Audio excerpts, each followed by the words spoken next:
కొండను తవ్వి ఎలుకను పట్టుకున్నట్లుగా కేబినెట్ నిర్ణయాలు ఉన్నాయన్నారు బీజేపీ ఎంపీ డీకే అరుణ.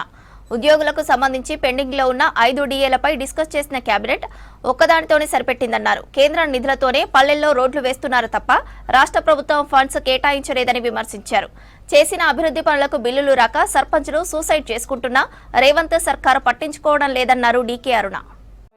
ఎన్నో సమస్యలకి రాష్ట్ర ప్రభుత్వం అనేక హామీలకు కూడా నిన్నటి సమావేశం ద్వారా సమాధానం వస్తుంది అనుకున్నాం. కానీ కొండందవి ఎలకను పట్టినట్టు ఆ యొక్క కేబినెట్ సమావేశం ద్వారా ఏమీ తెలిసింది లేదు. ఈ రాష్ట్ర ప్రభుత్వం ఉద్యోగులకు వాళ్ళకి హక్కుగా రావాల్సినటువంటి 5 డిఏలు రావాలి. వాళ్ళు చెప్పింది ఈరోజు ఒకే ఒక డిఏ ఈరోజు వాళ్ళు ప్రకటించింది. పాపం ప్రభుత్వ ఉద్యోగులందరూ ఎదురు చూసింది ఏదైనా మంచి వార్త వింటామేమో అని. కానీ వచ్చింది ఏంటంటే ఒక డిఏ. ఎన్నికలకు ముందు కాంగ్రెస్ పార్టీ పెట్టినటువంటి మేనిఫెస్టోలో అధికారంలోకి వచ్చిన ఎంబడే డిఏలను అన్నింటి కూడా వెంబడే చెల్లిస్తామని చెప్పి వాళ్ళు హామీ ఇచ్చి అధికారంలోకి వచ్చింది. ఉద్యోగ సంఘాలు వాళ్ళ 37 డిమాండ్లు పెట్టిండు రాష్ట్ర ప్రభుత్వం ముందు. దగ్గర ఉన్నట్టు కొంతమంది ఈ ఒక డిఏ ఇచ్చినందుకే పాలాభిషేకాలు చేస్తున్నారు. ఇది ఒక పెద్ద ఫ్యాషన్ అయిపోయింది పాలాభిషేకాలు. పాలాభిషేకం చేస్తే మిగతా 4 వస్తాయని చేసిండ్రు ఆ పాలాభిషేకాలు. ఇప్పటి వరకేమో మొన్నటిదాకా హెల్త్ కార్డు అని ఇప్పుడేమో హెల్త్ ట్రస్ట్ అంటున్నారు. మళ్ళీ హెల్త్ కేర్ ట్రస్ట్.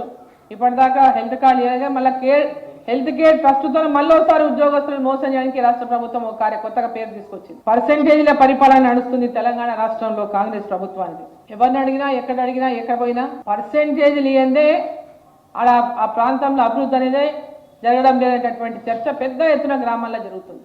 రాష్ట్రంలో మేము ఇన్ని రోడ్లు శాంక్షన్ చేసినాం, అన్ని రోడ్లు శాంక్షన్ చేసినాం, ఈ పనులు శాంక్షన్ చేసినాం, ఆ పనులు శాంక్షన్ చేసినాం అని చెప్తున్నాయి. కాగితాలకే పరిమితం. కింద ఎవరు ఒక్కరు టెండర్ వేసినటువంటి పరిస్థితి లేదు. టెండర్ వేస్తే మాకు బిల్లులు రావు. గతంలో చేసినటువంటి పనులకే బిల్లులు లేవు. కొత్తగా టెండర్లు వేస్తే ఈ బిల్లులు రావనేటటువంటిది వాళ్ళ పెద్ద ఎత్తున కాంట్రాక్టుల ముందు రావడానికే సిద్ధంగా లేరు. ఇప్పుడు ఏం చేస్తున్నారు? పెద్దగా బయటకు వెళ్ళి పట్టుకొస్తున్నారు కాంట్రాక్టర్లను. ఎందుకంటే ఇక్కడ ఉన్నోళ్లకు పాత వాళ్ళకి ఏమైనా ఉంటాయో ఇట్లా బిల్లులు ఇవ్వాలి, పైసలు పర్సెంటేజ్ ఇస్తారో ఇయ్యరో.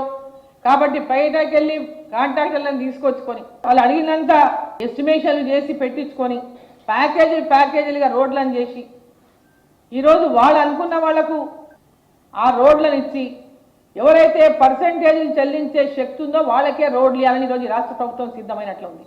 గతంలో ఇరిగేషన్ ప్రాజెక్టులు కానీ ఇతర రోడ్ల ప్రాజెక్టులు కానీ పెద్ద రోడ్లు ఎవరు వచ్చినా పెద్ద కాంట్రాక్టర్లే. కానీ తెలంగాణలో ఉన్నటువంటి కాంట్రాక్టర్లకు ఎవరికి కూడా ఈరోజు ఆ కాంట్రాక్టర్ దక్కలే. చిన్న పనులు చేసిన కాంట్రాక్టర్లకు బిల్లులు దక్కక ఇవాళ అధోగతి పాలైనటువంటి పరిస్థితి తెలంగాణలో చూస్తున్నాం.